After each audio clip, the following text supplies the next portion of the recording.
pay close attention to this surveillance footage. It is the afternoon of December 17th. Inside a Panera Bread restaurant in Bradenton, Florida, a woman walks in alone. She is wearing casual clothing and appears unremarkable. There is nothing about her that draws attention from staff or customers. She does not speak to anyone. She does not place an order. She walks directly toward the pickup shelf, where completed to-go orders are waiting. Her name is Susan Avalon. She is 51 years old. Security cameras record Susan reaching for a paper bag that does not belong to her. The receipt attached to the bag shows the order was already paid for by someone else. Susan takes the food, turns, and walks out of the restaurant without hesitation. No one stops her. No one questions her. At that moment, it looks like nothing more than a minor theft. But Susan is not aware of what is coming next, because investigators will later determine that this bag of food was not stolen for hunger or convenience. It was taken for a very specific reason, a reason that would place Susan Avalon at the center of a double homicide investigation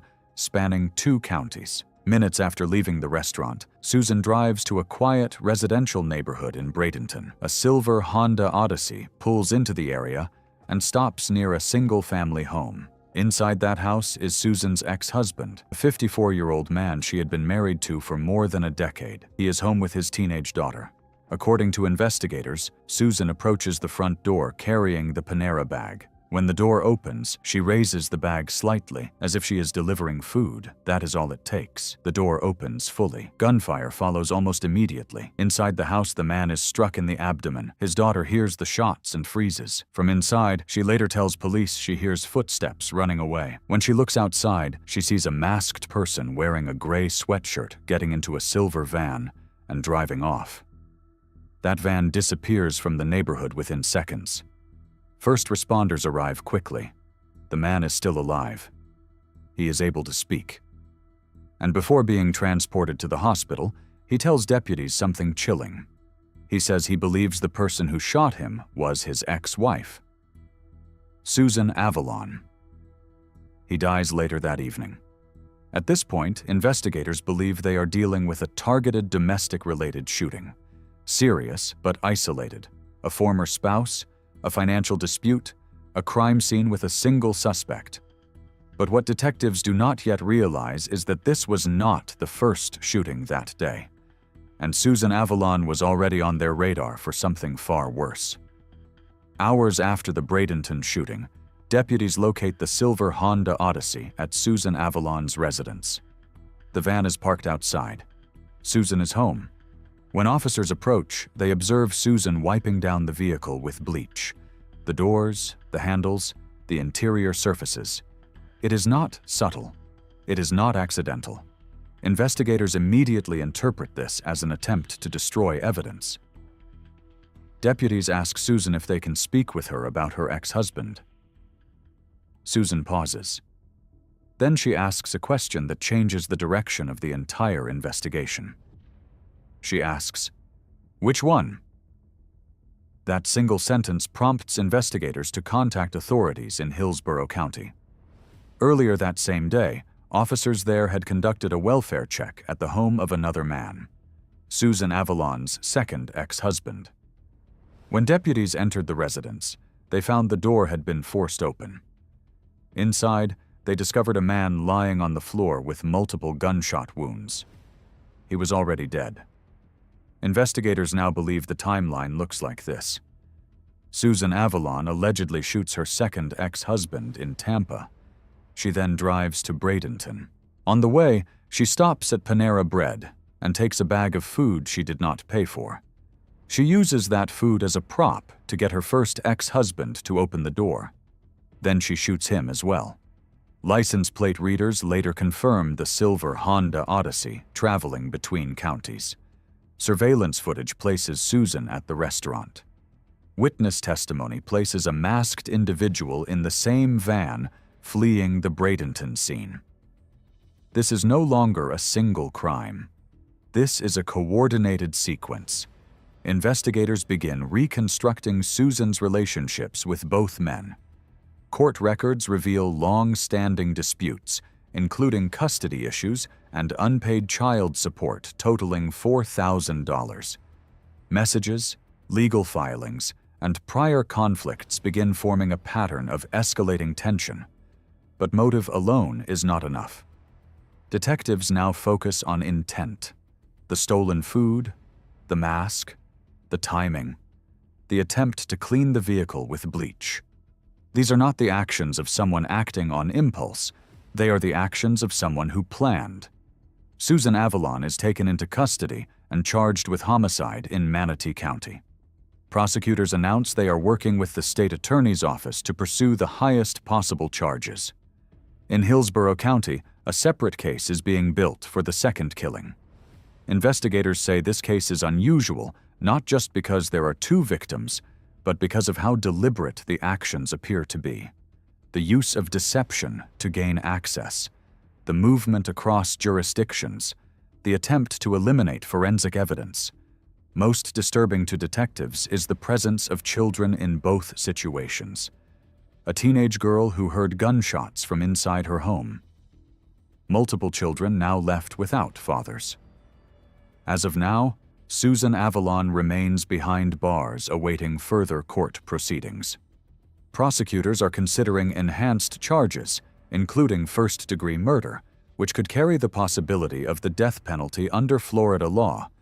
And yet, many questions remain unanswered. Why that day? Why both men? And how long had Susan been planning this sequence of events? What began as a stolen bag of food on a restaurant shelf turned into a trail of surveillance footage, license plate data, witness statements, and two dead ex-husbands in different counties. Susan Avalon walked into that Panera Bread unnoticed, but she walked out leaving a timeline investigators will spend years unraveling. And this case is only just beginning. Before investigators focused on surveillance footage, license plate data, and gunshot trajectories, they began reconstructing who Susan Avalon was long before this day. Public records show a woman whose adult life was defined by unstable relationships, prolonged legal disputes, and repeated conflict tied to family and finances. Susan Avalon had been married multiple times. Both confirmed victims were former husbands.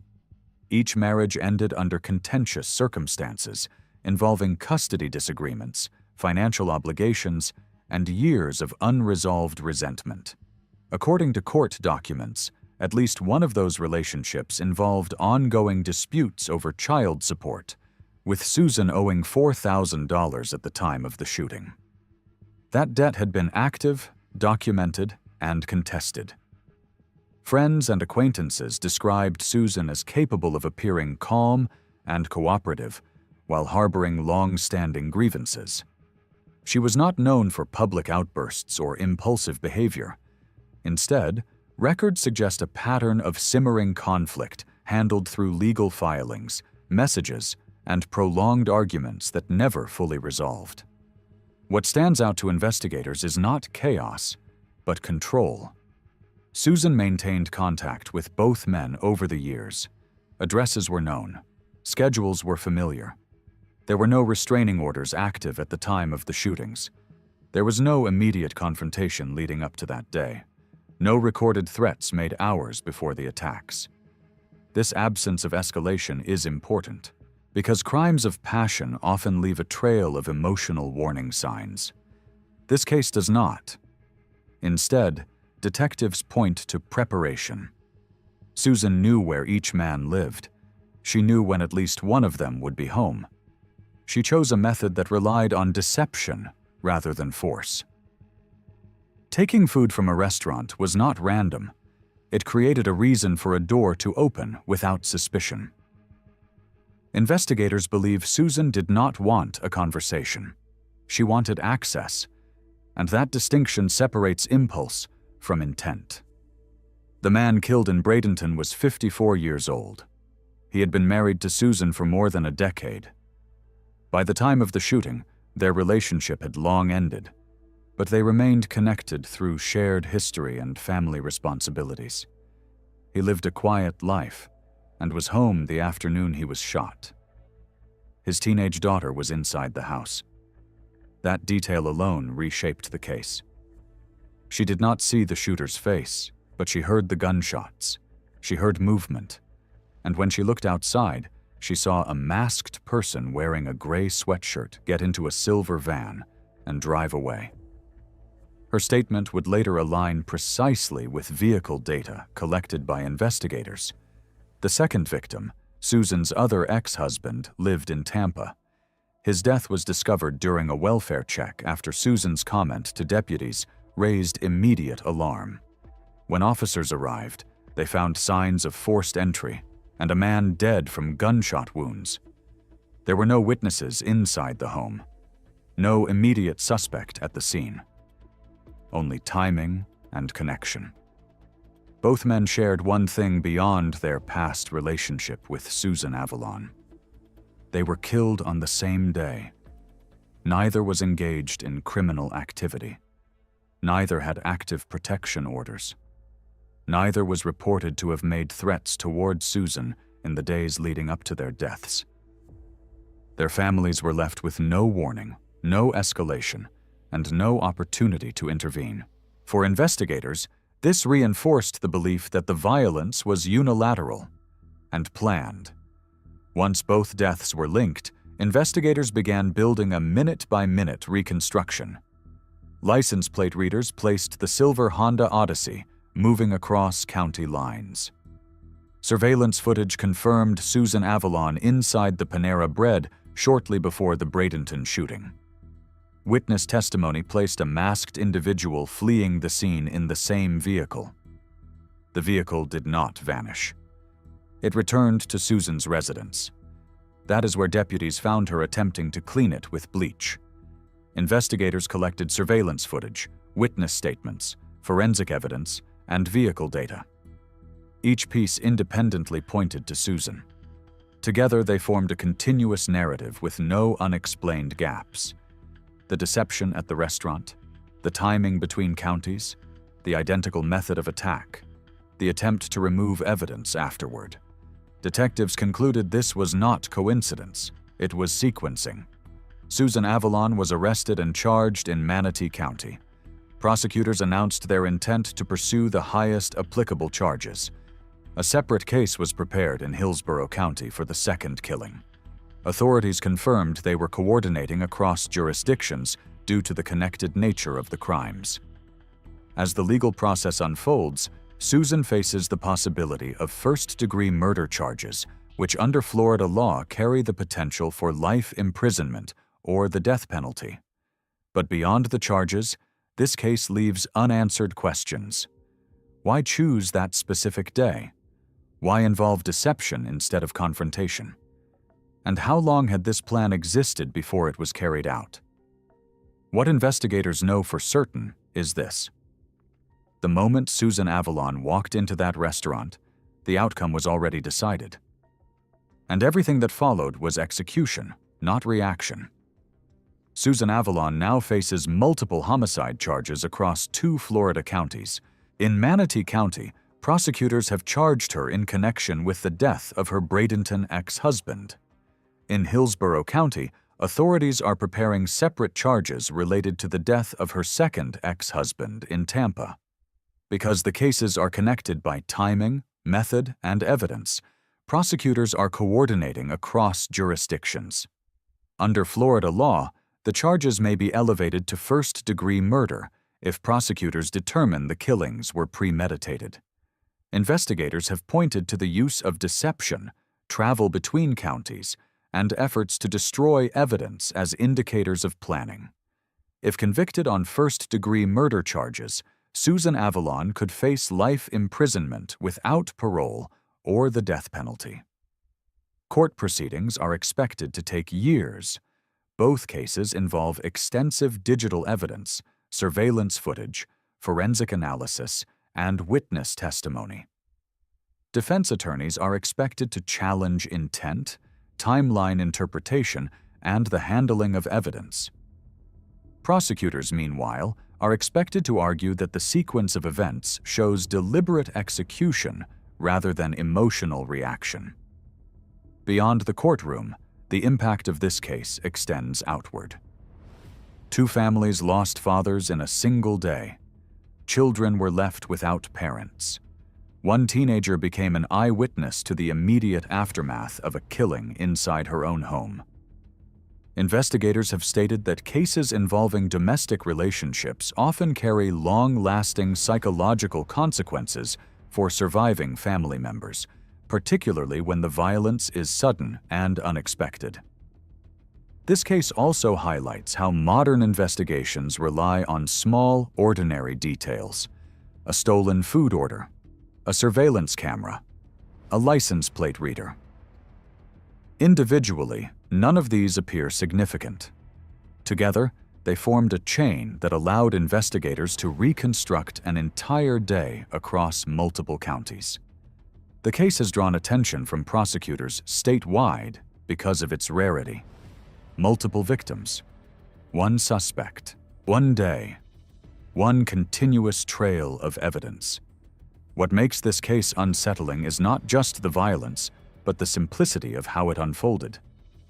Susan Avalon did not force her way into a home. She did not argue. She did not confront. She used something ordinary to create trust, and that trust lasted only long enough for a door to open. The surveillance footage from the restaurant shows nothing alarming. A woman walks in. She takes a bag. She leaves. No one reacts. No one intervenes. At that moment, no one knows that 2 lives are about to be erased within the same day. Investigators now believe the events of that afternoon were not spontaneous. They were sequential. Each action depended on the one before it. From the restaurant to the neighborhoods to the attempt to clean the vehicle, the timeline never breaks. What remains unknown is what happened in the hours before the first shooting. What conversations occurred? What decisions were finalized? What point of no return was crossed? Those answers may never be fully known. What is known is this: 2 men died. Multiple children were left behind. And a single sentence, spoken to police without hesitation, revealed the existence of a second crime that might otherwise have remained hidden. Which one? That question turned one investigation into 2. It exposed a sequence rather than an accident, and it marked the moment when Susan Avalon's version of events collapsed under the weight of evidence. The footage remains. The timeline remains. And the case now moves from investigation to judgment. This is not just a story about violence. It is a story about how ordinary actions, captured on cameras we rarely think about, can reveal the truth behind the most calculated crimes. And for investigators, this case stands as a reminder that sometimes the most important evidence does not come from a weapon or a confession, but from a door that opened, a van that drove away, and a camera that never looked away. Pay attention to this. A security camera mounted above the entrance of a small cafe across the street captures a young woman stepping out of a rideshare car. She adjusts her jacket, checks her phone, and looks around like someone who is early to a first date. She has no idea that this is the last time she will ever be seen alive. But what happened next shocked everyone. This footage was recorded on the evening of October 22nd, just after 8 p.m. in a quiet commercial strip on the north side of Brookhaven, a mid-sized city where violent crime was considered rare. The woman in the video is Lena Moreau. She is 21 years old, a university student, no criminal record, no history of running away, no enemies.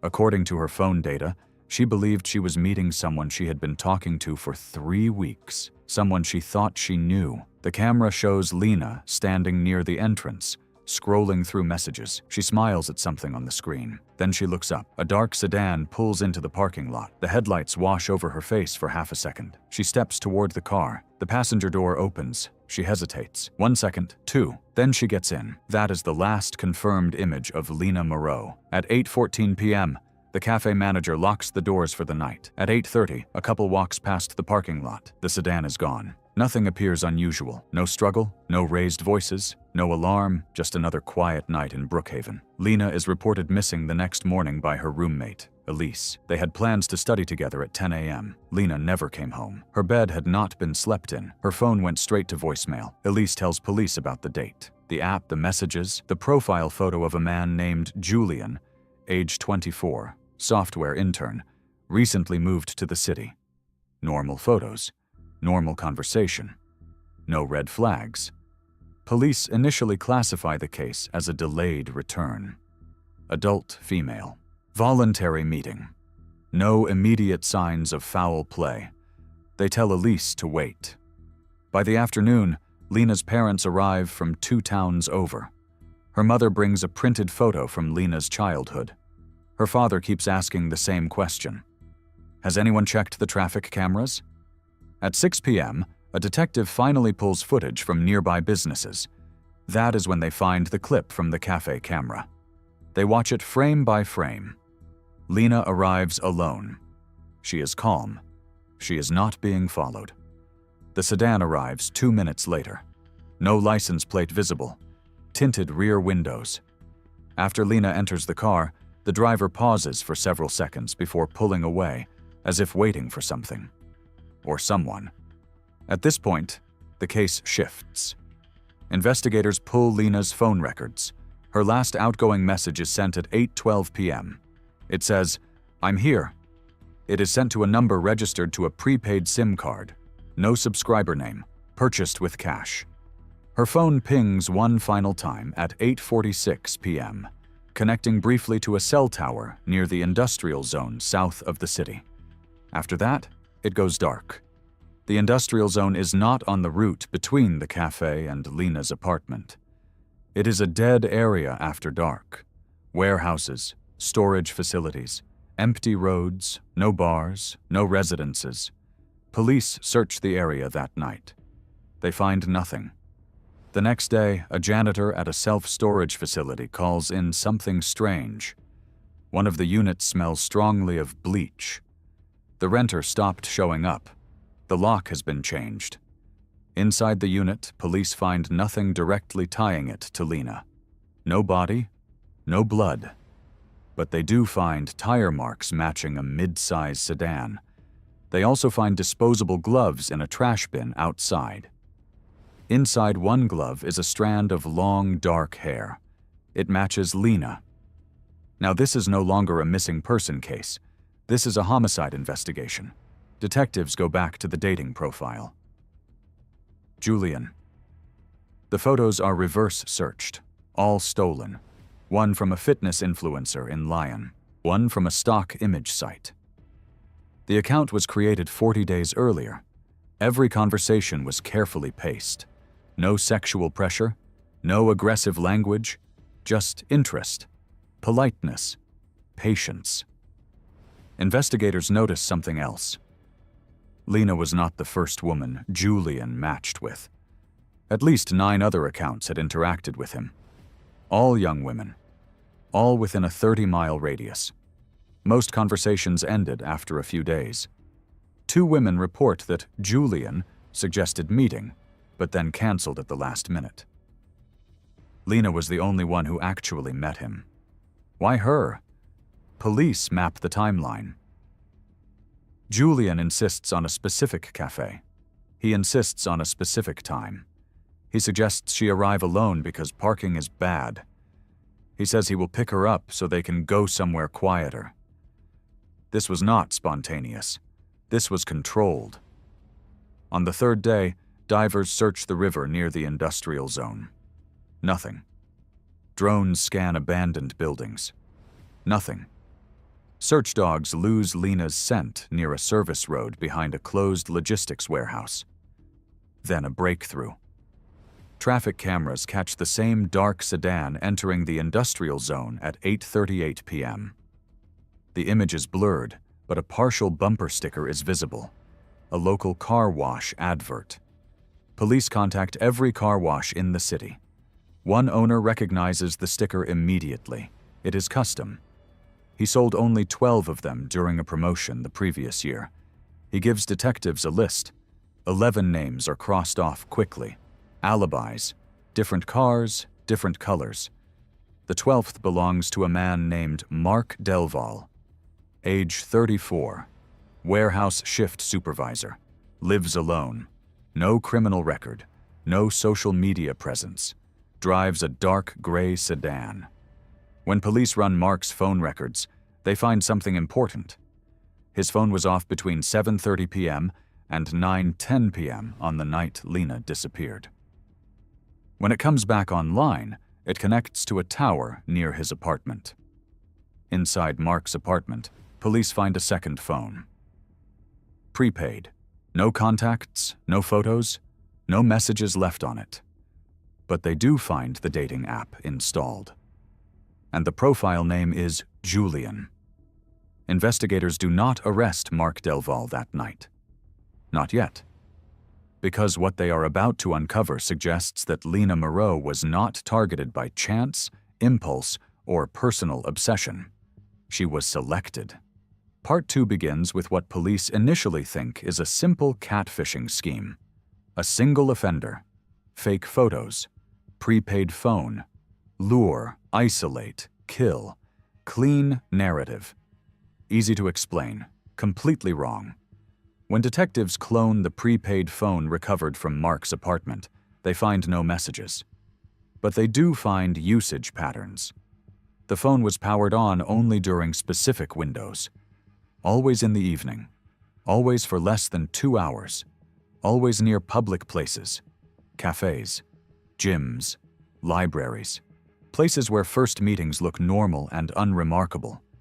That alone suggests discipline. Then the data analyst notices something else. The phone connects to the same 3 cell towers again and again, even on nights when no meetings occurred. The locations forms a triangle. Inside that triangle is an abandoned office building that once housed a startup incubator before going bankrupt 4 years earlier. Police get a warrant. Inside the building, there is no furniture, no lights, no signs of permanent occupation. But there is power. Extension cords run through the halls. One room on the second floor is different. The floor has been scrubbed recently. Too recently. The walls are bare except for pinholes, as if something had been mounted and removed. In the corner, detectives find a portable hard drive taped behind a radiator. This is where the case changes completely. The drive contains folders. Each folder is labeled with a female first name. Not surnames, just first names. Lena is one of them. There are 12 folders in total. Inside Lena's folder are screenshots of her dating profile, her public social media photos, her class schedule, and a map of her usual routes through the city. There are notes, behavioral notes, times she leaves her apartment, which cafe she prefers, which nights she studies late, which friends she meets and when. This was surveillance. And Lena was not the only one. Some folders are incomplete. Some have only basic information. A few are marked with a single word in capital letters. Cancelled. 2 folders are marked differently. Completed. Lena's folder is not marked either way. Not yet. Investigators now understand that Mark Delval was not just pretending to be someone else. He was following a process, a repeatable one. They dig deeper into the drive. Another folder exists, separate from the names. It is titled Rules. Inside is a text document. No emotion, no ideology, just instructions. Do not rush contact, do not pressure. Always suggest a neutral public place. Always control transportation. Never meet near her residence. No witnesses, no cameras. At the bottom of the document is a date from 3 years earlier and a username. Police run the username. It leads to an encrypted forum. What they find there explains everything. The forum is invitation only. No public access. No clear theme at first glance. Members discuss logistics, surveillance techniques, avoidance of digital trails. The language is sterile, almost professional. There is no talk of violence directly. Instead, there are euphemisms. Harvest. Selection. Finalization. Mark is not the administrator. He is not even a senior member. He is a participant. One thread stands out. It began 4 months before Lena disappeared. The title translates loosely to Urban Singles. In that thread, members discuss dating apps as tools. Low risk, high trust, built-in isolation. They talk about profiles that work best, faces that appear safe, occupations that do not intimidate, men who look forgettable. Mark contributes occasionally. Short comments. He asks about prepaid phones, about burner cars, about surveillance without detection. Other users answer him freely. Investigators identify at least 5 distinct writing styles in the thread. 5 different people, possibly more. All operating in different cities, all sharing methodology, all refining a system. This is not about passion. This is about control. The motive becomes clearer when police analyze the completed folders. One contains the name of a woman reported missing 2 years earlier in another region. Her disappearance was never solved. The other belongs to a woman officially listed as a runaway. Her family always insisted that made no sense. Both cases involved dating app meetings. Both involved dark sedans.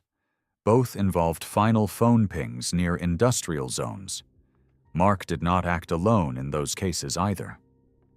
Phone metadata reveals that on the night Lena disappeared, Mark's personal phone briefly connected to another device via encrypted Bluetooth. The connection lasted 6 minutes, enough time to transfer a file or receive instructions. That device was never recovered. Investigators believe Mark had a handler, someone who trained him, someone who monitored compliance, someone who decided when a target moved from observation to execution. And that person made one mistake. On the hard drive, buried deep in system logs, analysts recover a deleted video file. It is only 9 seconds long. Shaky, low light. But it shows a woman sitting in the back of a vehicle. Her hands are bound. Her face is bruised. She is alive. In the reflection of the window, 2 silhouettes are visible in the front seats. 2. Mark was not alone. Now police understand why the sedan waited several seconds before pulling away from the cafe, why Lena hesitated before getting in, why the route led to the industrial zone instead of directly to Mark's apartment. The second person was already inside. The plan required redundancy. If Lena screamed, if she resisted, if something went wrong, the system allowed no improvisation. Police also find a document titled Failure Analysis. It lists mistakes from previous operations, talking too much, poor cleanup, digital traces, witnesses. Each mistake is followed by a correction. This is not a crime of emotion. This is a project. The motive, finally, becomes clear through a private message exchange recovered from the forum. A senior member writes, "Connection creates compliance. The illusion of choice is the key. They are not targeting women because of who they are. They are targeting them because of how easily trust can be engineered. Dating apps are the perfect environment. The victim believes they chose the meeting, believes they initiated consent, believes they are safe because the context feels familiar. That belief is the weapon." Mark Delval is arrested 48 hours later. He does not resist. He does not deny involvement, but he refuses to name anyone else. He says only one thing during interrogation: "I followed the process." By the end of Part 2, investigators are no longer looking for a killer. They are hunting a network. And somewhere outside Brookhaven, someone else is already opening a new folder with a new first name. By the time Mark Delval is taken into custody, investigators are no longer asking who killed Lena Moreau. They are asking how many others are still alive and how much time they have left. Mark says nothing useful. He asks for a lawyer within 7 minutes of the interrogation starting. He does not appear nervous. He does not appear angry. He appears relieved, as if his role is finished. That reaction confirms what detectives already suspect. Mark was not the endpoint. He was a node. While Mark is processed, a parallel operation begins. Federal cyber units take over the encrypted forum, not by shutting it down, but by watching it. Every login, every message, every shift in behavior. Within 12 hours of Mark's arrest, 3 accounts go dark. Not logged out, deleted, wiped. 1 account remains active. The administrator, they call him North. No profile photo, no personal details. His posts are infrequent, authoritative, and corrective. He never praises, he never argues, he only adjusts. When someone deviates from protocol, North intervenes. Investigators believe North is the architect. The mistake he makes is subtle. 2 days after Mark's arrest, North posts a single line in the Urban Singles thread. Pause all operations. Compartment breach suspected. That confirms everything. This is real. This is ongoing. And they are scared.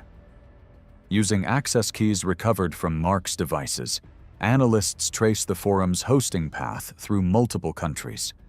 The trail ends in a private server farm, registered to a shell company.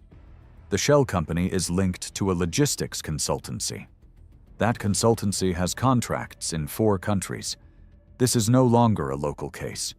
Authorities quietly issue a containment order. Dating app companies are contacted under non-disclosure agreements. Certain profiles are flagged. Certain behavior patterns are monitored. No public warning is issued. Not yet. Investigators believe that a public alert would cause the remaining members to vanish. They choose silence. 3 days later, a breakthrough comes from an unexpected place.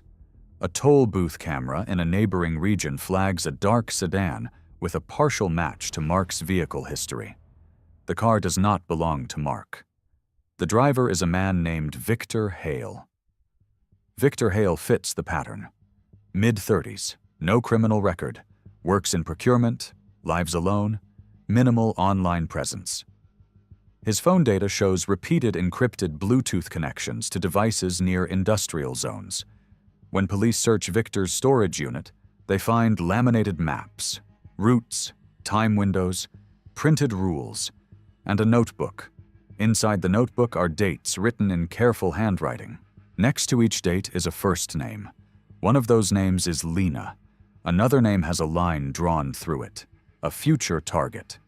The manhunt accelerates.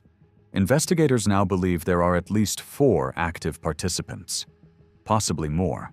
Each one compartmentalized, each one knowing only what they need to know. The structure is designed to survive arrests. They identify a pattern. After each operation, members retreat to temporary safe zones. Budget motels, highway-adjacent towns, places where anonymity is expected. A task force begins checking motel records across 3 states. One name appears twice in different locations under different spellings. Adrian Volk. Security footage from one motel captures Adrian checking in at 1:40 a.m. He carries a duffel bag. He pays cash. He stays for exactly 2 nights. He leaves behind nothing, except a trash bag. Inside the bag are disposable gloves, cleaning wipes, and a torn receipt from a cafe in Brookhaven dated the night Lena disappeared. Adrian Volk becomes priority 1. Cell tower analysis places Adrian within 5 miles of the industrial zone on the night Lena's phone went dark. His phone is still active. He is still moving. On the 6th day of the manhunt, a patrol officer in a rural town recognizes a vehicle from a distributed internal bulletin. Dark sedan. Custom bumper sticker. The officer does not stop the car. He follows at a distance. The car pulls into a rest area near the highway. 2 men step out. 2. Backup is called. What happens next is over in less than 4 minutes. 1 man runs. He is caught near the tree line. The other locks himself inside the sedan. When officers break the window, they find him with a phone in his hand, mid-message. The message is addressed to North. It reads, "We are compromised." The man in the car is Adrian Volk. The one who ran is Victor Hale. Both are arrested. Under interrogation, Victor breaks first. Not out of remorse, but out of fear. He believes North will have him killed. He gives names, locations, procedures. He confirms that Lena was alive for 2 days after the meeting. He confirms that multiple operations were planned for the following months. Most importantly, he confirms that North is real. North is identified as Samuel Crane.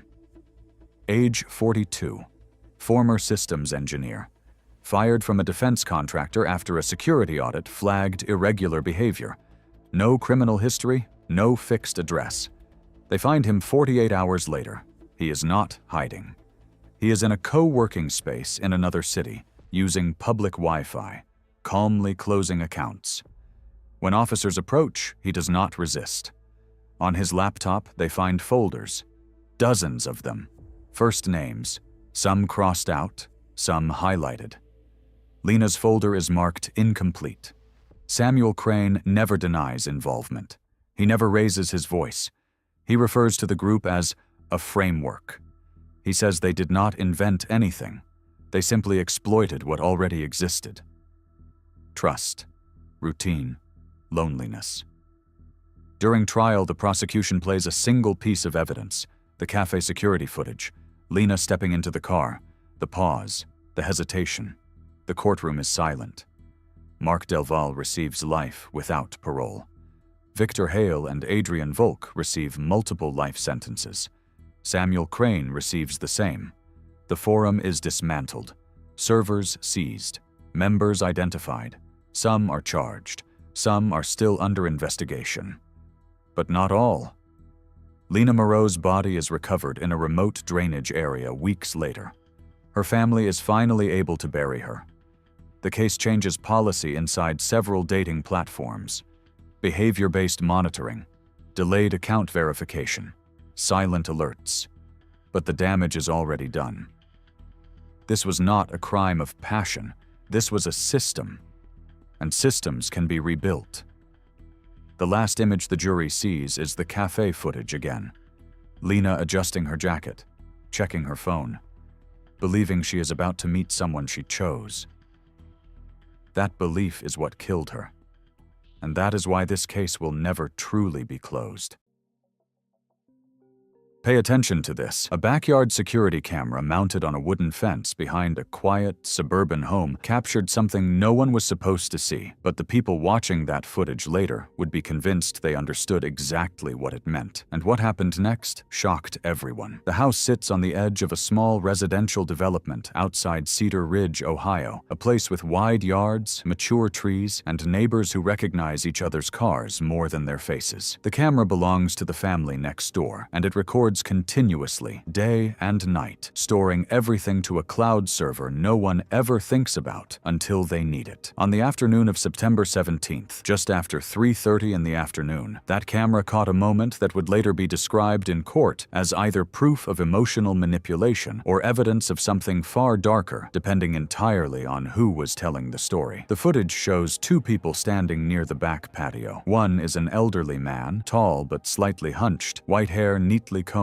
wearing a light gray cardigan and dark slacks. The other is a younger man in his early 20s, slim build, wearing a faded college hoodie and jeans. They stand close, too close. The older man reaches out. The younger one hesitates. Then, for less than 2 seconds, their faces touch. A brief kiss. No audio, no context, just that. What the camera does not show is what happened before that moment or what happened after. It does not show the weeks of pressure, the threats whispered behind closed doors, or the fear of losing everything. It only shows what looks, at first glance, like something inappropriate, and when that video surfaced after the older man's sudden death, it became the most dangerous piece of evidence in the entire case. The older man's name was Harold Whitman. He was 74 years old, a retired electrical engineer, widowed just 6 months earlier after his wife of 49 years died from complications related to a stroke. He had been well known in his previous neighborhood as quiet, generous, and meticulous. He volunteered at a local historical medical society. He donated regularly to veteran charities. He had no criminal history, no prior accusations, nothing that suggested controversy of any kind. After his wife's death, Harold sold his home and moved in with his only grandson, Evan Whitman, who was 23 at the time. The explanation given to friends and extended family was simple and reasonable. Harold was grieving. He did not want to be alone. Evan had a spare room. It made sense. The move happened in late March. By April, Harold had transferred a significant portion of his assets into a newly revised estate plan. Evan's life before this had been unstable. He had dropped out of college after his second year due to financial strain and anxiety issues. He worked part-time at an auto parts store. He rented a small house that technically belonged to Harold, who had purchased it years earlier as an investment property. Evan paid reduced rent. His car payment was covered by a monthly allowance from his grandfather. His health insurance was paid through a private plan Harold maintained. Evan was dependent, and everyone in the family knew it. On the morning of October 2nd, just before 7 in the morning, Evan called emergency services. He reported that his grandfather was unresponsive in his bedroom. Paramedics arrived within 12 minutes. Harold was pronounced dead at the scene. No signs of forced entry, no visible trauma. The initial assumption was natural causes. Given his age and recent emotional stress, no one questioned it. But the medical examiner did. The autopsy, completed 2 days later, found elevated levels of a cardiac medication Harold had not been prescribed. The dosage was not immediately fatal, but combined with an existing heart condition documented in his medical records, it could have triggered a fatal arrhythmia. The death was reclassified as suspicious. An investigation was opened. Detectives began with the basics. They interviewed family members. They reviewed financial records. They examined the house. Nothing obvious stood out until Harold's daughter, Evan's mother, mentioned something she had seen weeks earlier. She said she had felt uncomfortable during a visit in early September. She could not explain why. She said Harold seemed controlling. She said Evan seemed nervous. Then she mentioned the camera. The neighbor, when contacted, willingly turned over the footage. The moment investigators saw the clip from September 17th, the tone of the investigation shifted immediately. The video was shown to supervisors, then to prosecutors, then to family members. Reactions varied wildly. Some said it was obvious, others said it was being misinterpreted. But one thing was clear: that video changed everything. Within 48 hours, Evan Whitman was no longer being treated as a grieving grandson. He was being viewed as a potential predator who stood to benefit financially from his grandfather's death. The revised will, signed just 3 weeks before Harold died, left the majority of the estate to Evan, bypassing other relatives entirely. The timing looked bad. The video looked worse. Evan was brought in for questioning on October 5th. The interview lasted nearly 6 hours. He denied any inappropriate relationship. He denied any physical contact beyond what he described as forced compliance. He said the kiss happened because Harold demanded it. He said his grandfather threatened to cut off all financial support, revoke the lease on the house, cancel his insurance, and leave him with nothing unless Evan did exactly what he was told. He said he was terrified. He said he felt trapped. Investigators pressed him. Why did he not tell anyone? Why did he not leave? Why did he not call the police? Evan had no good answers. He said he was ashamed. He said he did not think anyone would believe him. He said Harold reminded him constantly that no one would side with a broke dropout over a respected widower. Then came the toxicology results. Investigators confirmed that the medication found in Harold's system could not have been taken accidentally. Someone had administered it. The pills were crushed, mixed into a drink. The kitchen trash contained a glass with residue. Evan said he did not do it. He said Harold prepared his own drinks. He said Harold controlled the kitchen. There were no fingerprints on the glass usable for comparison.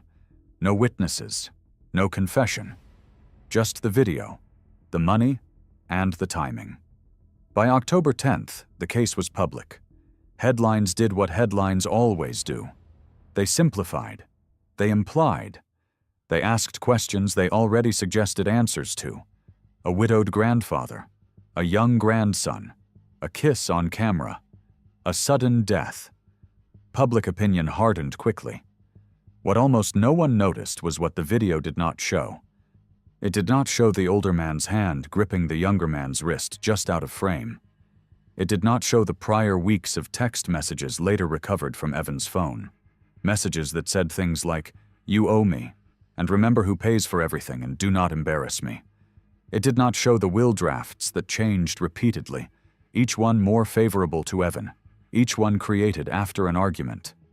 That camera captured a moment, not the truth. And as the investigation moved forward, that distinction became the most dangerous line in the entire case. This was the moment everything turned. This was no longer just a suspicious death. This was a story about power, control, and narrative. And the next phase of the investigation would determine whether Evan Whitman would be seen as a manipulative heir or a coerced victim who lost everything the moment that camera recorded 2 seconds of his life. What investigators did next was not driven by evidence alone, but by pressure. Because once the video entered the public sphere, the case stopped being just an inquiry and became a test of narrative control. And from that moment forward, every decision was shaped by how the story might look rather than what it might actually be. The second phase of the investigation began with paperwork, not interviews, because money tells stories people do not. Detectives subpoenaed Harold Whitman's banking records, investment accounts, retirement funds, and trust documents. What they found was not sudden greed, but gradual restructuring. Over the course of 5 months, beginning shortly after Harold moved into Evan's house, Harold made a series of changes that shifted control slowly but deliberately. Power of attorney was amended. Beneficiaries were adjusted.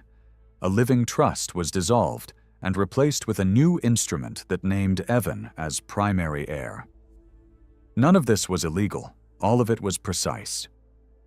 The attorney who drafted the documents was interviewed.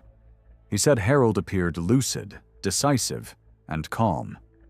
He said Harold insisted on privacy and requested that Evan not be present during meetings. He said there was no sign of coercion. But when investigators asked why the changes accelerated dramatically in the final 6 weeks, the attorney admitted something felt off. Harold called repeatedly. He seemed anxious about time. He asked how quickly documents could be executed. He asked whether anything could be challenged after death.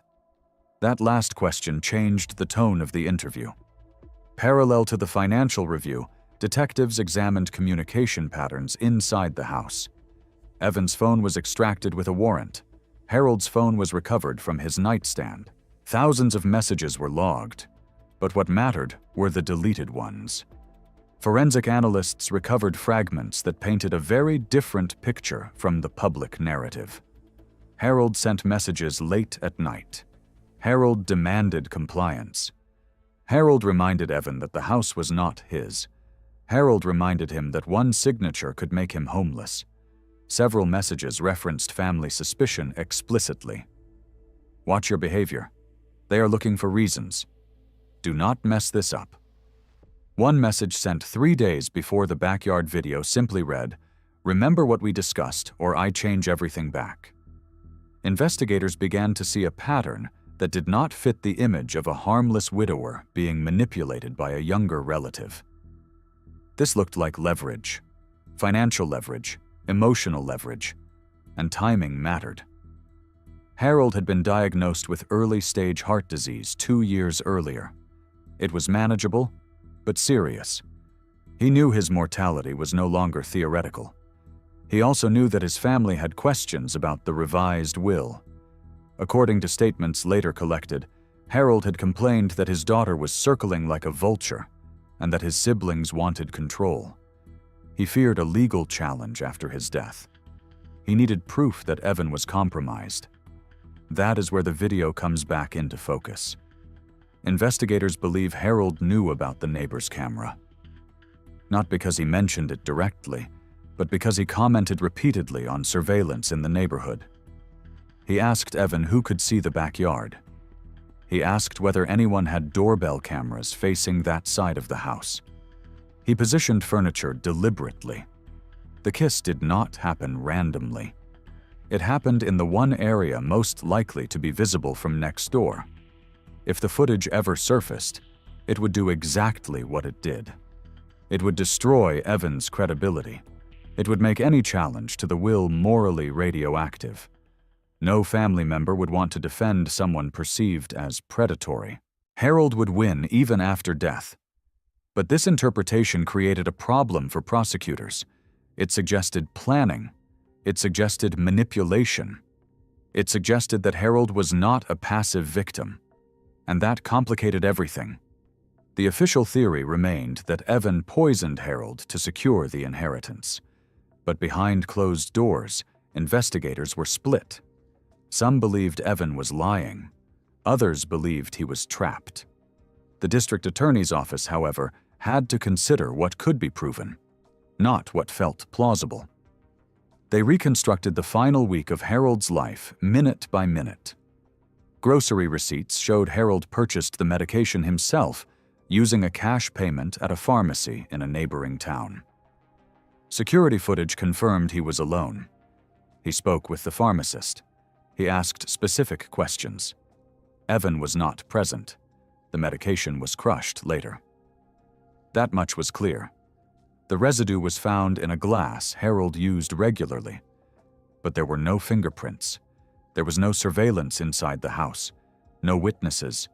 Only opportunity. And opportunity belonged to both men. Investigators then turned outward. They interviewed neighbors, friends, former co-workers. No one described Harold as weak or confused. Several described him as controlling. One neighbor said Harold liked reminding people that he paid for things. Another said he disliked feeling irrelevant. A former colleague described him as someone who always needed to be in charge of the room. Then came the family meetings. Harold's daughter and siblings hired a private attorney. They filed notice of intent to contest the will, citing undue influence. They leaked the video to the press through an intermediary. The framing was intentional. They positioned themselves as protectors of a dead man's legacy and cast Evan as a manipulator who crossed a moral line. Once that narrative took hold, it became self-reinforcing. Evan's life collapsed quickly. He was placed on administrative leave from work. His landlord, technically the estate, initiated eviction proceedings. His insurance was suspended pending review. He could not afford private counsel and was assigned a public defender who immediately recognized the problem. The case was not just legal, it was cultural. Juries do not like ambiguity, they like villains. The prosecution organized its case around 3 pillars: motive, opportunity, behavior. Motive was money, opportunity was proximity, behavior was the video. But the defense built a different structure: control, coercion, silence. They argued that Harold engineered dependency deliberately, that he escalated demands as his health declined, that the kiss was not intimacy, but compliance. That Evan did not come forward because shame and disbelief are powerful silencers. They pointed out that abuse does not always look like violence. Sometimes it looks like leverage. Then came the revelation that nearly shifted the case entirely. A forensic accountant discovered that 2 days before his death, Harold attempted to amend the will again. The draft was incomplete. It would have reduced Evan's inheritance significantly and reinstated partial distribution to other family members. The document was never signed. Why would Harold do that if Evan was already under control? Investigators interpreted this in 2 opposite ways. One side argued Harold sensed danger and tried to undo a mistake. The other argued Harold was tightening the leash, reminding Evan that nothing was permanent. The district attorney made a decision. They would proceed. Evan Whitman was charged with second-degree murder. No arrest theatrics, no public spectacle. But the charge alone was enough to seal his image in the public mind. What no one outside the investigation understood yet was that the case was already slipping out of the legal system and into something else entirely. A battle over who gets to define truth when evidence is incomplete and appearances are everything. And as the trial approached, one thing became clear. Whoever controlled the narrative would not just decide the verdict. They would decide who history remembered as the monster. The final phase would not be about what happened in that house. It would be about what people believed happened. And the consequences of that belief were about to turn lethal. By the time the trial date was set, the manhunt had already begun, even though no one was officially searching for a fugitive, because this was not a hunt for a body, but for a version of events strong enough to survive public scrutiny, and Evan Whitman was the one being chased. The indictment triggered something immediate and irreversible. Evan's face appeared on screens across the region within hours. His driver's license photo was used everywhere, cropped and enlarged, the lighting harsh, his expression neutral but framed as cold. Commentators dissected his posture in the backyard video, slowed it down frame by frame, speculating about intent, desire, guilt. None of them mentioned coercion. None of them mentioned dependency. None of them mentioned power imbalance. The hunt was not for evidence anymore. It was for confirmation. Evan was placed under court supervision and forbidden from leaving the state. He moved out of the house and into a single room at a temporary housing facility arranged by his public defender. He stopped answering his phone. He stopped opening messages. People he had not spoken to in years suddenly wanted statements. Others wanted silence. Both felt like threats. The prosecution tightened its strategy. They focused on simplicity. They reduced the story to something a jury could absorb without discomfort. An elderly man, a vulnerable young adult, money changing hands, a secret relationship, a sudden death. They repeated these elements until complexity felt like excuse-making. The medication became the centerpiece. They argued Evan knew the schedule, the dosage, the weakness. They argued proximity equaled responsibility. The defense did something risky. They leaned into the idea of control rather than denying the uncomfortable facts. They did not deny the kiss happened. They explained why. They did not deny Evan depended on Harold.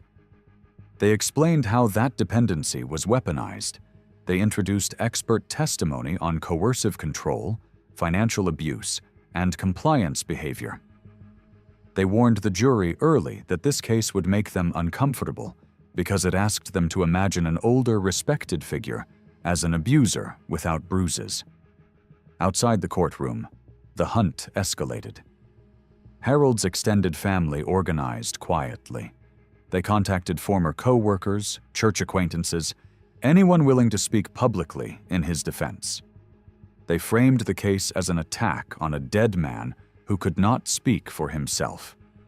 They questioned Evan's mental health. They questioned his motives. They questioned his credibility. Anonymous tips were sent to police alleging prior misconduct. None were substantiated. All were reported. Then came the leak that nearly destroyed the defense. A partial toxicology memo, taken out of context, was released to a local outlet. It suggested the medication could not have been administered accidentally. The implication was clear. Someone had intended harm. Evan's name trended locally within hours. Protesters appeared outside the courthouse with signs calling for justice. The hunt had found its target. Inside the courtroom, something unexpected happened. During cross-examination, the pharmacist testified again, this time more precisely. Harold did not just ask about dosage. He asked about solubility. He asked whether the medication could be mixed into liquid without detection. He asked whether it would appear in standard screenings. These questions were documented. Evan was nowhere near the transaction. The jury leaned forward. Then the defense introduced the neighbor's full camera log, not just the viral clip. Weeks of footage. It showed Harold pacing the yard alone at night. It showed him standing in the same visible spot repeatedly. It showed Evan avoiding that area whenever possible. It showed Harold repositioning outdoor furniture days before the kiss. The prosecution objected. The judge allowed it. The turning point came when the defense played recovered audio from Evan's phone, a voice memo accidentally triggered during an argument 2 nights before the video. Harold's voice was unmistakable. Calm. Controlled. He said, "You will do what I ask, or you lose everything. And if they find out, they will never believe you." The courtroom went silent. This was not proof of murder, but it was proof of leverage, and leverage changes how people interpret behavior. The manhunt shifted direction. Jurors began asking questions through the judge. Questions about dependency, questions about motive, questions about why someone with full control would need to rush a will change and then undo it days later. Questions about why someone planning murder would allow himself to be recorded in a compromising situation that could destroy his claim to inheritance. The prosecution adjusted again. They argued that manipulation does not preclude violence, that abuse does not excuse murder, that Evan still had access, still had opportunity, still benefited. The defense responded with the final piece. A financial analysis showed that Evan did not actually gain access to the estate at the time of death. The funds were frozen. The house went into probate. Evan lost his residence, lost his income, lost his insurance. He did not profit. He collapsed. The jury deliberated for 4 days. Outside, cameras waited. Commentators speculated. Family members avoided each other in hallways. The hunt reached its end not with certainty but with exhaustion. The verdict was read on a Thursday afternoon. Evan Whitman was found not guilty of second-degree murder. The jury cited reasonable doubt regarding administration of the medication and acknowledged evidence of coercive control. There was no applause, no relief, only noise. The civil battle began immediately. The will was contested successfully. The estate was redistributed. Evan received nothing. Harold's name was partially rehabilitated in some circles and permanently stained in others. No one won. Evan disappeared from public view. He did not give interviews. He did not write statements. He left the state quietly after restrictions were lifted. His public defender later said Evan believed survival required anonymity. The video still exists. It circulates periodically, stripped of context, stripped of testimony, stripped of fear. This case is remembered not for the death itself, but for what it exposed. How easily a single image can define a person. How power can exist without violence. How abuse can wear a respectable face. And how the truth does not always win, but sometimes survives just enough to prevent a permanent lie. The manhunt ended without a body, without a confession, without closure. Only a question that lingers every time the clip is shared again. When you see 2 seconds of someone's life, who benefits from what you think you are seeing? Pay attention to this moment. There are no screams, no sudden movements, nothing that looks dangerous in the footage. An elderly woman slowly walks around her own home, leaning on a walker. At this moment, she does not know that behind her back, a decision has already been made that will change everything. The camera captures a typical day in the life of a handyman who was called to repair the ceiling, and his terrible intentions are already apparent. It is April 22nd, just after 1:30 in the afternoon, in the small town town of Ridgway, Colorado. A single-story house sits at the end of a cul-de-sac. Beige siding, gray shingles, nothing that draws attention. The homeowner, Eleanor Watkins, is 78 years old and has lived in this house for more than 3 decades. Her husband passed away 4 years earlier. Since then, she has lived alone, relying on neighbors and hired help when something breaks or needs repair. That morning, Eleanor called a local handyman service to fix a leak near the edge of her roof. Spring storms had loosened several shingles, and water had begun dripping into the attic. The company sent a man named Curtis Hale. According to their records,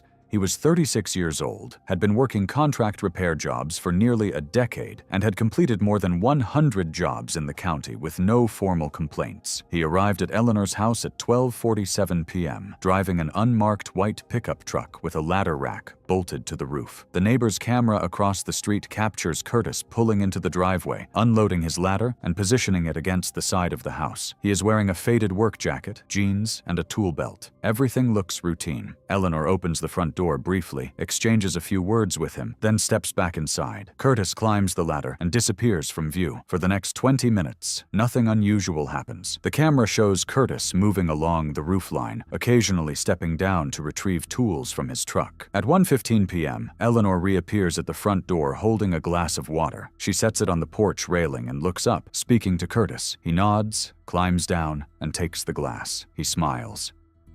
The camera captures that clearly. This is where investigators would later tell you to watch closely. At 1:23 p.m., Curtis descends the ladder again, but this time he does not return to the roof. Instead, he walks toward the front door. Eleanor opens it wider. They speak for a moment. Curtis gestures upward, pointing at the roofline, then motions inside the house. Eleanor hesitates. The hesitation lasts less than 3 seconds. Then she steps back, allowing him to enter. The door closes. From the outside, nothing appears wrong. The ladder remains propped against the house. The truck is still in the driveway. The neighbor's camera continues recording, but there is nothing else to see. For nearly 40 minutes, no one enters or exits that house. At 2:11 p.m., the camera records Curtis exiting alone. He carries his tool bag and walks quickly toward his truck. His posture is different now. His shoulders are tense. He does not look back at the house. He loads his equipment, gets into the driver's seat, and pulls away. Eleanor Watkins is never seen alive again.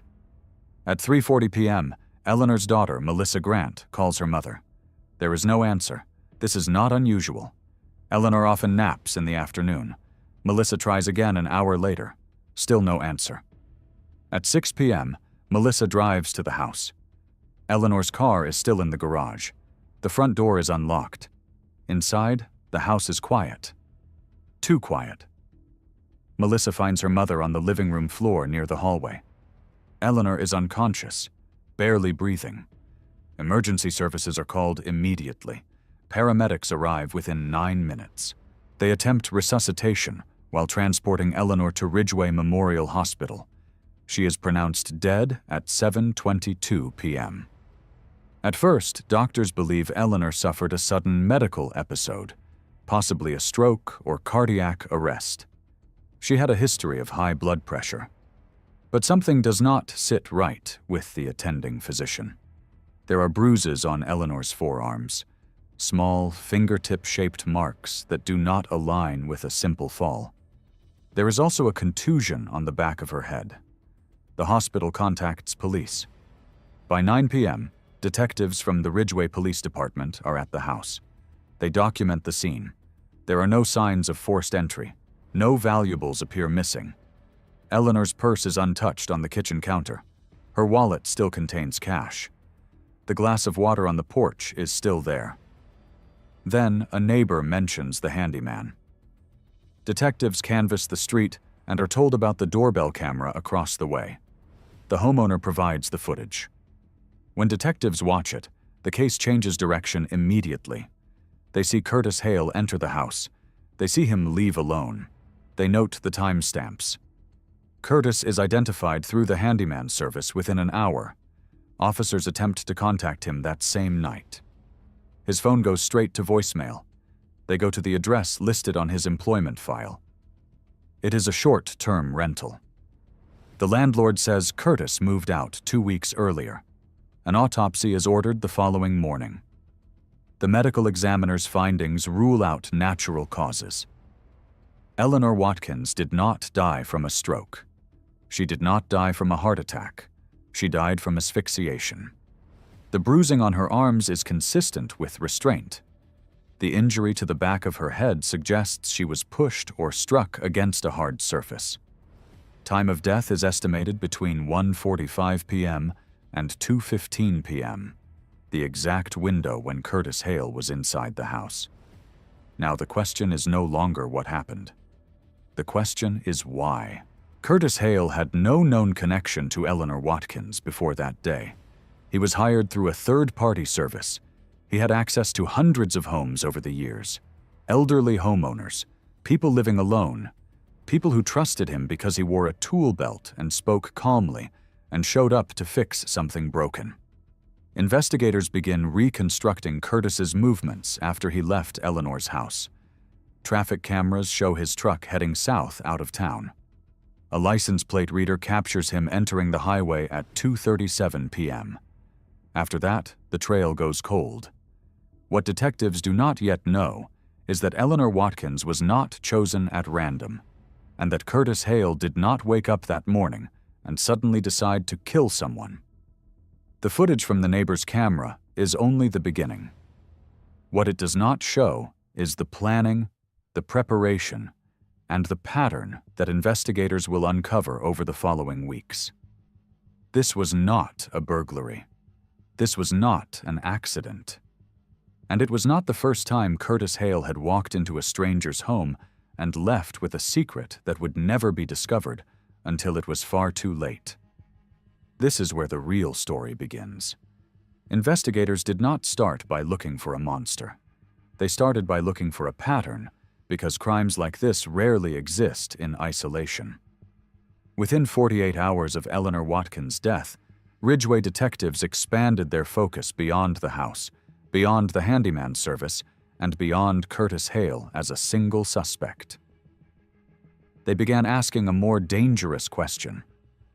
How does someone gain this kind of access? And how many times have they done it before? Curtis Hale did not have a permanent address. His work history showed a decade of short-term contracts, temporary housing, and frequent changes of phone numbers. On paper, it looked like instability. In reality, it was insulation. No fixed location meant no consistent neighbors. No long-term employer meant no deep background checks. Curtis worked through platforms that verified only surface-level identity, a driver's license, a clean criminal record at the time of sign-up, and proof of insurance. That criminal record was clean because Curtis had learned early how to avoid leaving one. Detectives subpoenaed records from the handyman service Eleanor used.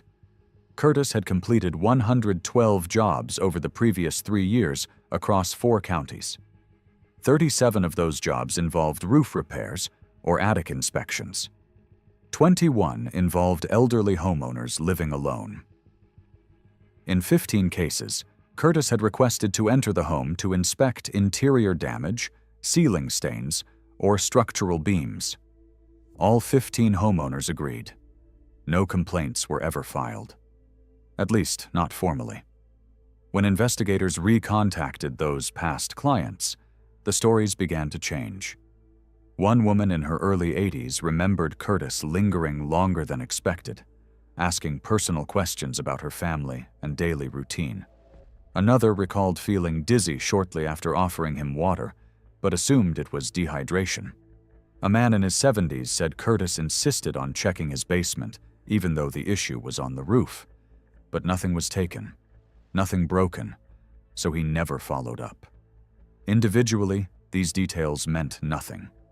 Together, they formed a blueprint. Curtis Hale did not target houses. He targeted people.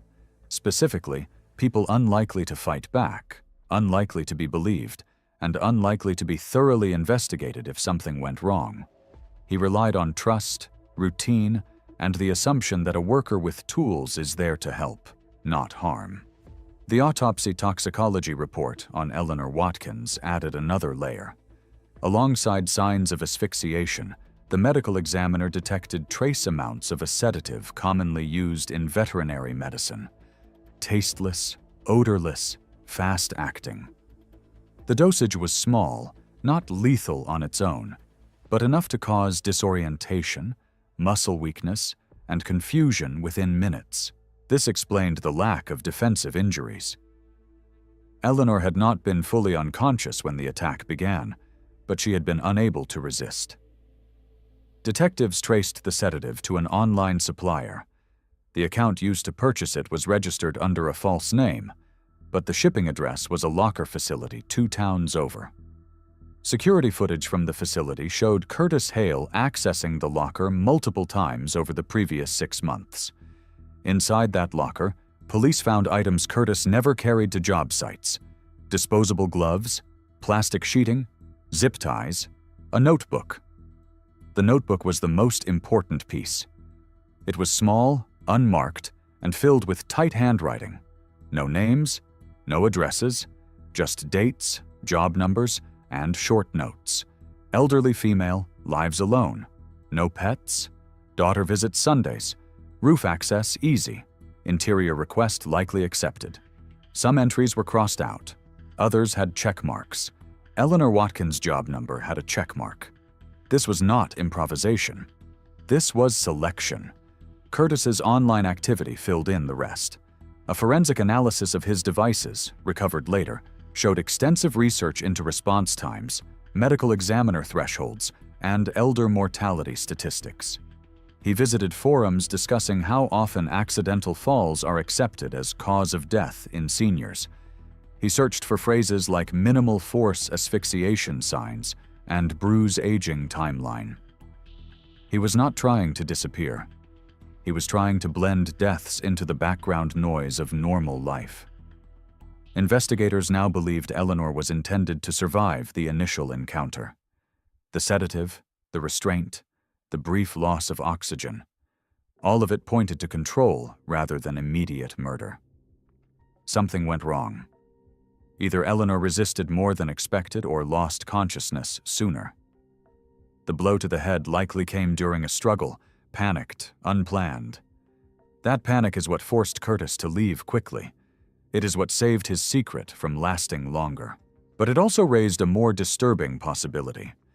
If Eleanor was not meant to die, how many others had survived encounters they never reported, never understood, never connected to anything criminal? The district attorney's office joined the investigation on day 5. State police followed shortly after. Curtis Hale was no longer just a suspect in a homicide. He was the center of a potential serial predator case. Then came the first missing persons connection.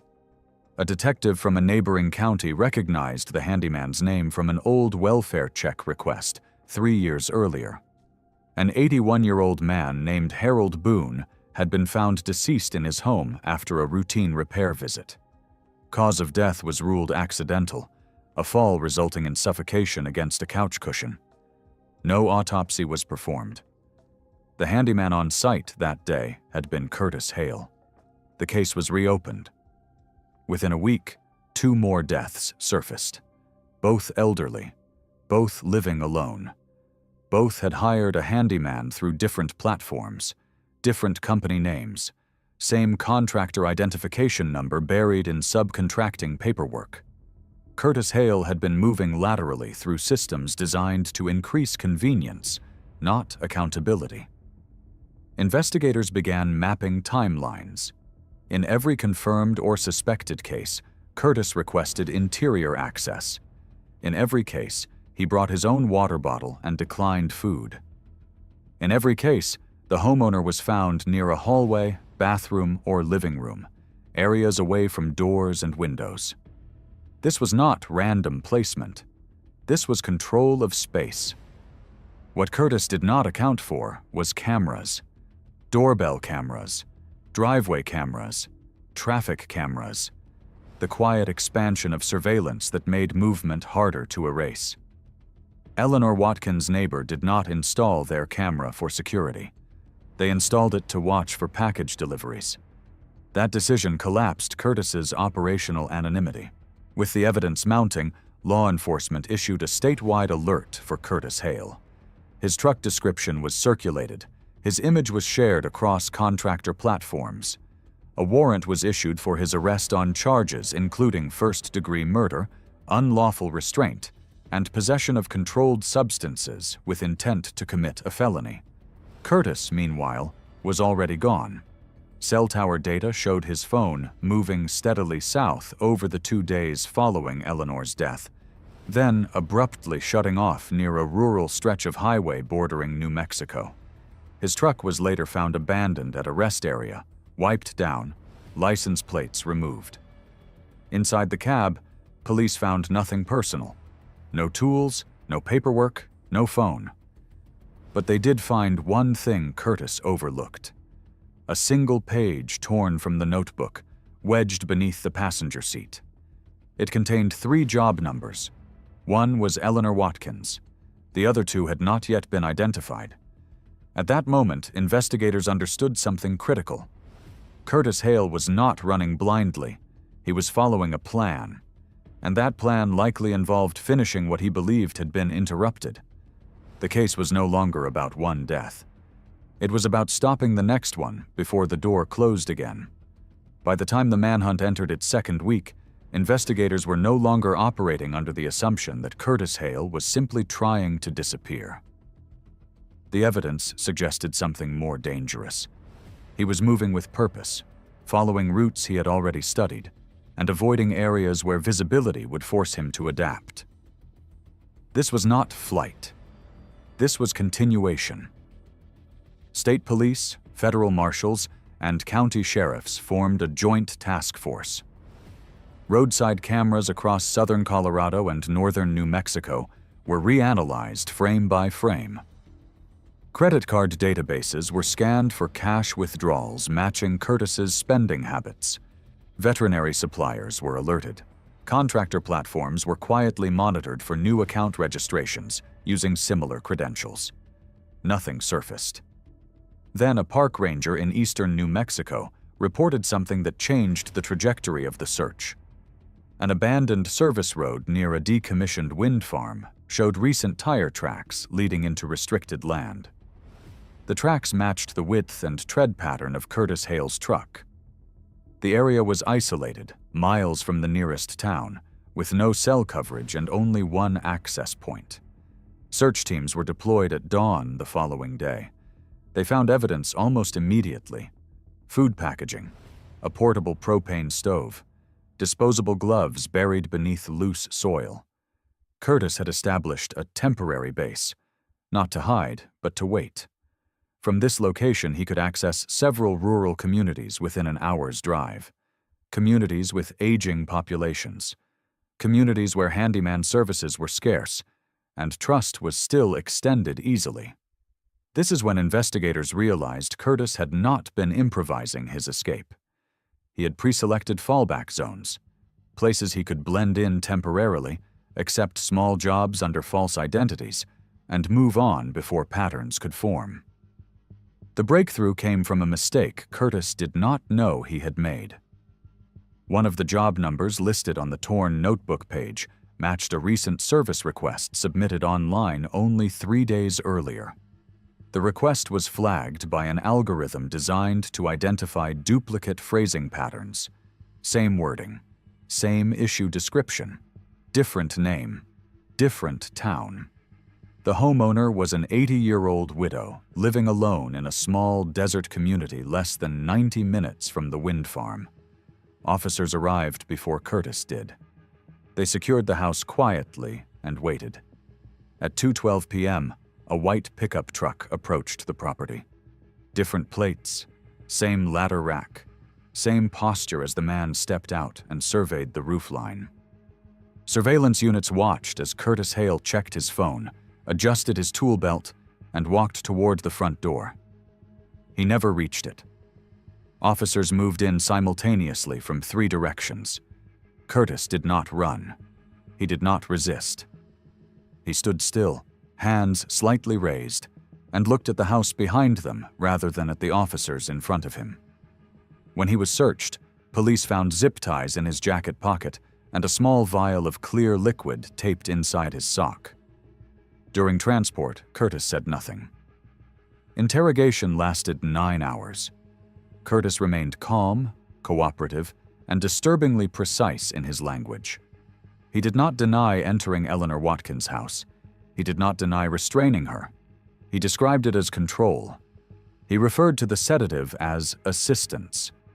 When asked about her death, he said the word unfortunate. He admitted Eleanor was not supposed to die. What he admitted next changed the scope of the case permanently. Curtis told investigators that Eleanor Watkins was not his first serious mistake, but she was his first fatal one. He described earlier encounters where homeowners lost consciousness briefly, woke disoriented, and later assumed they had fainted or fallen. He said he stopped himself before things escalated because death created attention. Attention, he said, ruins everything. Curtis estimated he had entered more than 40 homes under similar circumstances over the years. He claimed only a handful progressed beyond restraint. He insisted he never intended to kill before Eleanor. Investigators did not believe him. Forensic re-examinations of prior deaths linked to Curtis began almost immediately. 2 were reclassified as homicides within months. Several more remain under review. Families who had accepted accidental explanations years earlier were contacted and told the truth was still unfolding. Curtis Hale was charged with first-degree murder, attempted murder, unlawful restraint, and multiple counts of aggravated assault. During the trial, prosecutors played the neighbor's doorbell footage repeatedly, not because it showed violence, but because it showed trust. The moment Eleanor stepped back and allowed Curtis inside was described by the prosecution as the real crime scene. Curtis was convicted on all major charges. He received a life sentence without the possibility of parole. He showed no visible reaction when the sentence was read. After the verdict, Eleanor Watkins' daughter spoke publicly only once. She said the hardest part was not knowing how many times her mother had been kind to strangers in her life, and how that kindness was used against her in the end. Following the case, contractor platforms implemented new restrictions. Interior access policies were revised. Elder care advocacy groups began warning families about unsupervised repair visits. Doorbell cameras became recommended not just for theft deterrence, but for accountability. But none of that changes what the camera captured that afternoon. A man with tools, a polite smile, a simple request to step inside. What the footage does not show is the years of preparation behind that moment, or the lives quietly affected before the case ever had a name. Eleanor Watkins trusted someone because nothing about him appeared dangerous. That was the entire point. And somewhere, right now, another door is opening for someone who believes the person on the other side is there to help.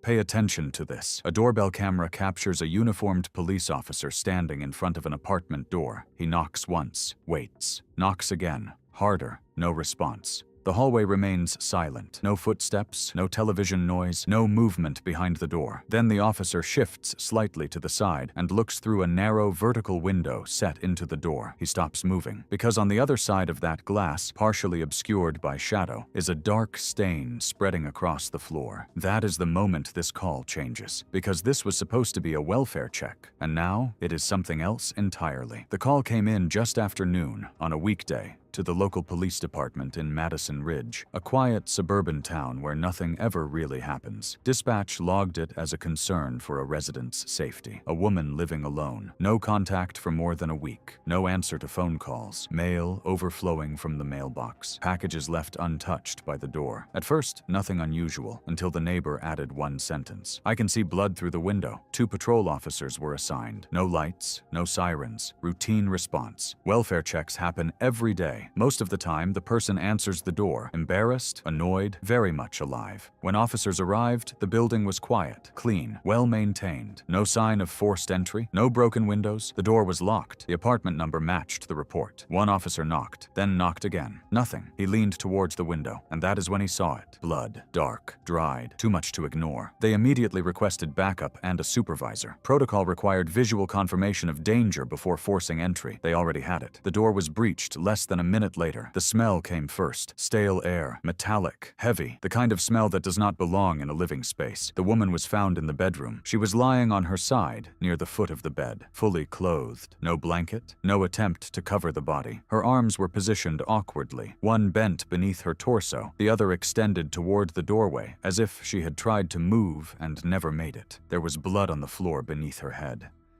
She had been dead for several days.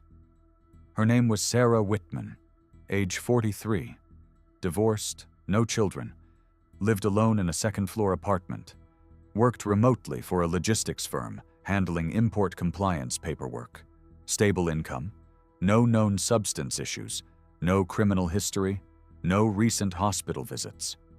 By all outward appearances, Sarah Whitman lived a quiet, unremarkable life, which is exactly why this scene immediately raised questions. There were no signs of forced entry, no broken locks, no damaged doorframe, no shattered glass, nothing that suggested someone had broken in. Her purse was still on the kitchen chair, wallet inside, cash untouched, credit cards present. Her phone was found on the nightstand, plugged into the charger. Laptop open on the desk in the living room, frozen on an email draft. Jewelry was still on her body. Necklace, earrings, ring. This was not a random attack. This was not a burglary gone wrong. But something was missing. Crime scene technicians began documenting every inch of the apartment.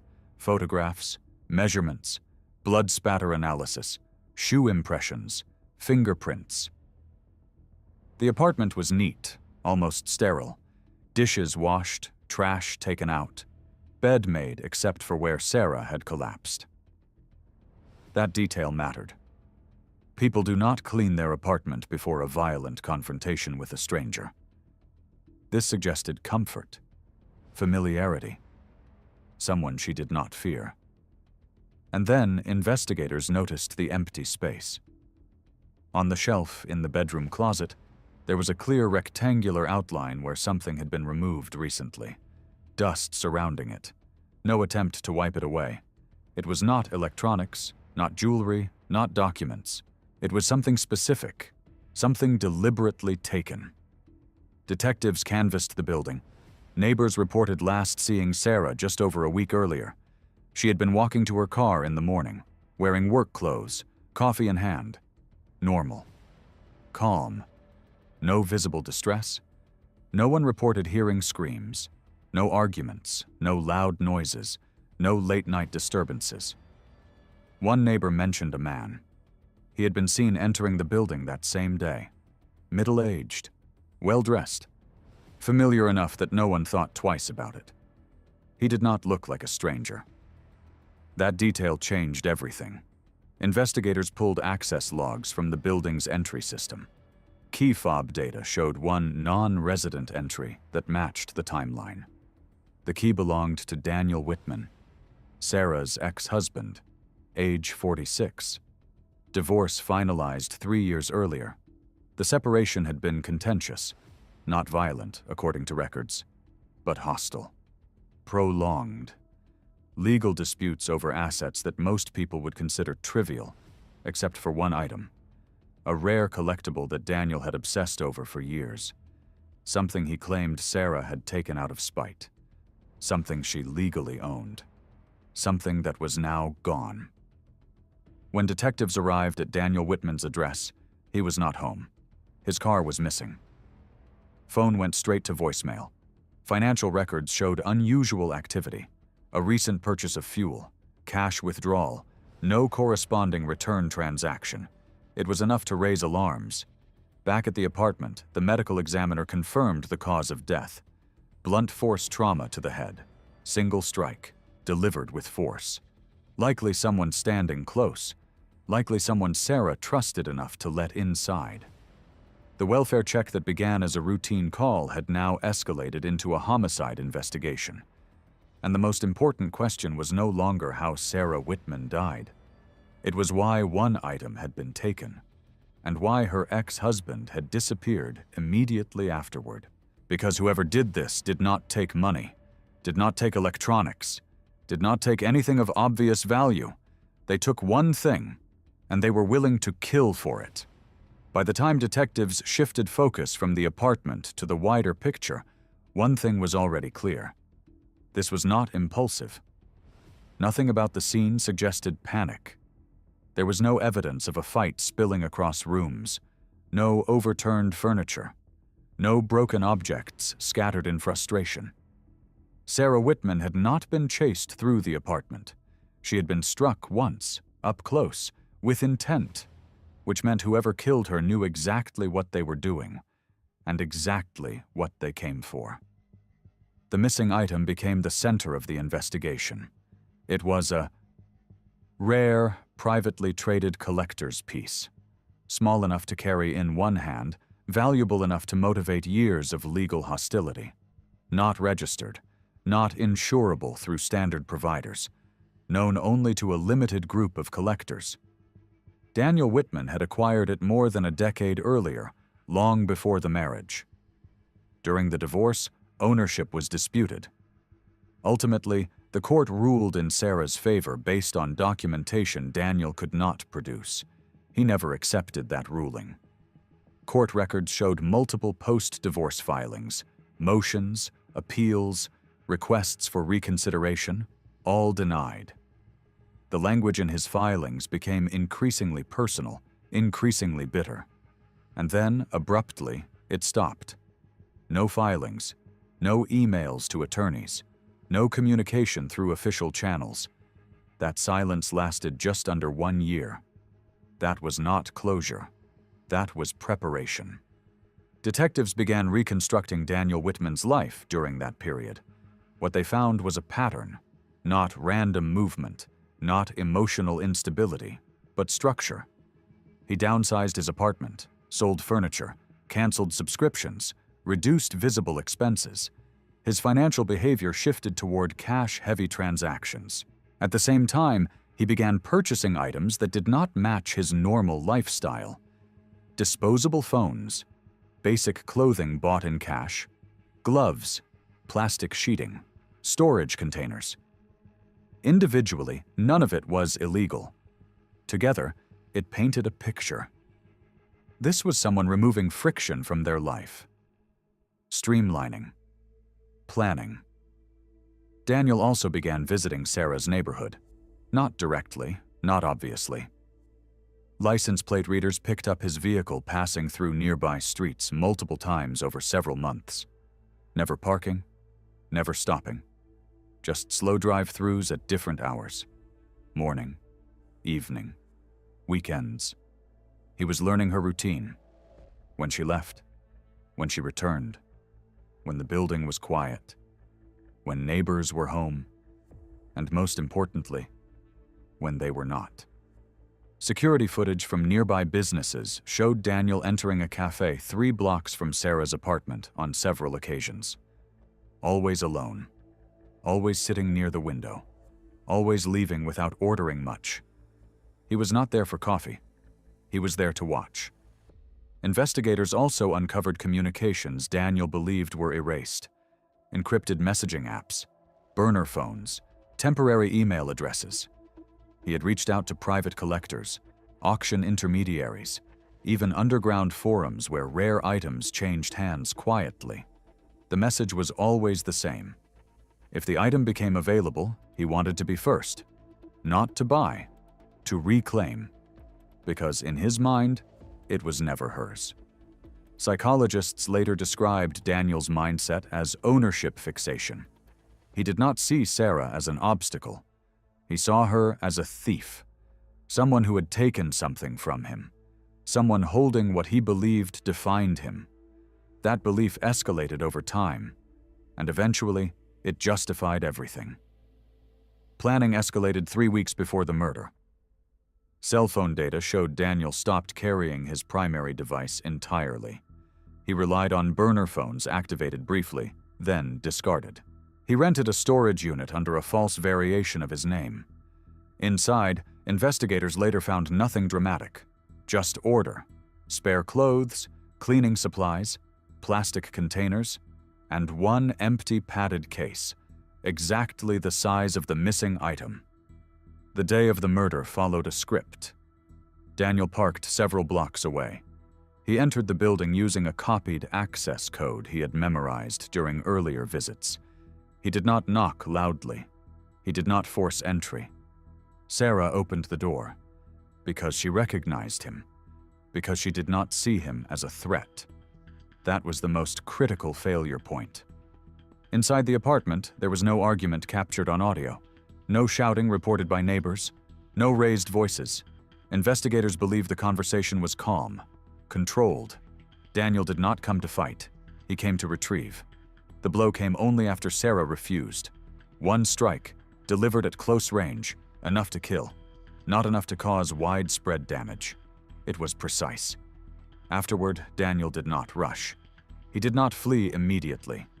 Blood evidence showed he moved through the apartment deliberately, avoided tracking blood into other rooms, retrieved the item, placed it in protective wrapping. He wiped only what he touched. Not the entire apartment, not the body, just himself. That matters. People who act in panic clean indiscriminately. People who plan clean selectively. Then he left, locked the door, and disappeared. But the organization did not end there. Daniel had arranged his exit weeks in advance, a vehicle registered under a different name, prepaid lodging, cash reserves spread across multiple locations. He was not running blindly. He was executing an exit strategy. Detectives uncovered handwritten notes recovered from a trash bin near the storage unit. Not a manifesto, not confessions, lists, observations. When Sarah left for work, when lights went off, when neighbors hosted guests, it read like a schedule. Because it was. The most chilling discovery came from Daniel's personal laptop. Hidden behind layers of benign folders was a document labeled innocuously. Inside were contingency plans. If she gives it willingly, if she refuses. He had anticipated variables and adjusted for them. This was not rage. This was not emotion. This was organization. When detectives finally spoke to Daniel's former friends, a pattern emerged. He had isolated himself slowly, cut ties, stopped attending gatherings, avoided questions. He did not want witnesses. He did not want attachments. He wanted focus. The motive, stripped of complexity, was simple. Daniel did not kill Sarah for money. He did not kill her to escape consequences. He killed her to correct what he believed was a wrong. In his mind, the act was justified, necessary, clean. But planning creates mistakes, and organization leaves trails. While Daniel believed he had erased his footprint, the reality was different. Tiny inconsistencies, timing mismatches, one forgotten camera angle, one financial anomaly, one witness who remembered the wrong detail. Together they formed a map, and that map pointed outward. Because now investigators were no longer asking who did this. They knew. They were asking where he went, and how long he had before they caught up. The search for Daniel Whitman did not begin with sirens or roadblocks. It began quietly, with analysts sitting in a room full of screens, reconstructing the last confirmed moments of his normal life and identifying the precise point where it ended. Investigators knew that panic creates noise and mistakes, but planning creates distance. So the first assumption was that Daniel was not running blindly. He was following a route he had already rehearsed. His primary phone had gone dark days before the murder. But burner phones activated in short bursts told a different story. Brief pings off towers along secondary highways rather than interstates, spaced carefully, never staying in one place long enough to draw attention. He avoided airports entirely, avoided bus terminals, avoided anywhere that required identification, which immediately told investigators he was not trying to leave the country. He was trying to disappear inside it. License plate reader data provided the first real break when a vehicle registered under a slightly altered version of Daniel's name appeared at a gas station nearly 100 miles south of Madison Ridge, paid for in cash, the timestamp aligning within minutes of a burner phone activation. From there, the trail stretched thin, but it did not break. Analysts overlaid fuel purchases, toll records, and low-resolution traffic cameras, slowly sketching a zigzag pattern that pointed west, then south again, avoiding major cities, avoiding predictable paths. Meanwhile, the missing item became leverage. Detectives quietly contacted private collectors and intermediaries, not with accusations, but with warnings, explaining that anyone attempting to move a rare piece matching a specific description would immediately become part of a homicide investigation. That message spread faster than expected. Within days, a collector in another state reported being contacted by a man asking how quickly an item could be authenticated without documentation, insisting on anonymity, insisting on speed. The language was familiar. Too familiar. The account was traced back to an unsecured network at a roadside motel. Officers arrived hours later to find the room empty, the bed untouched, the television still mounted to the wall, but the trash can told the story he had tried to erase. Discarded food wrappers, a prepaid phone with the battery removed, and a receipt for a storage locker rented under yet another variation of his name. Daniel was staying ahead by hours, not days, which meant the window was closing. The task force expanded, pulling in state police and federal partners, not because the crime crossed jurisdictions yet, but because it was about to.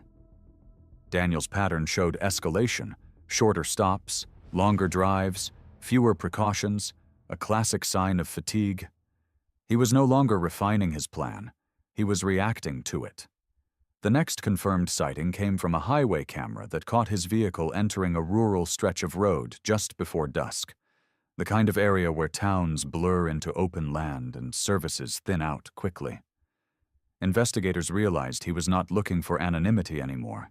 He was looking for an endpoint, somewhere quiet, somewhere final. They found it just after sunrise. A cabin at the edge of a privately owned forest, rented under false credentials, paid for in cash weeks in advance. Thermal imaging picked up heat inside. No movement, no vehicle, just one person sitting still for a very long time. Officers approached carefully, knowing that men who plan meticulously often save one final variable for themselves. They announced their presence. No response. They announced again. Still nothing. When they breached the door, they found Daniel seated at a table, the missing item placed carefully in front of him, untouched, preserved, exactly as he believed it should be. He did not resist. He did not speak. He did not ask questions. He simply stood when told to stand, turned when told to turn, and placed his hands behind his back as if the moment had been waiting for him, rather than the other way around. During interrogation, Daniel never denied killing Sarah Whitman, but he never described it as murder. He described it as resolution, as if the act itself had corrected a mistake the world had made. He showed no emotion when presented with photographs from the apartment, no reaction when detectives described the welfare check, the forced entry, the body on the bedroom floor, because in his mind, that part of the story was already finished. The trial was short. The evidence was overwhelming. Digital trails, financial records, surveillance footage, planning documents, and the item itself, still wrapped in the same material he had prepared months earlier. The jury did not deliberate long. The verdict was guilty on all counts. But the case did not end there. Investigators later acknowledged that if the neighbor had not looked through that narrow window, If the blood had not been visible, if the welfare check had been delayed even one more day, Daniel Whitman might have vanished permanently, not because he was smarter than law enforcement, but because he had accepted exactly how far he was willing to go. This case is remembered not for how the manhunt ended, but for how it began, with a routine call, a locked door, and a moment when an officer looked through a small window and realized they were no longer checking on someone's well-being. They were stepping into the aftermath of something that had been planned long before anyone noticed.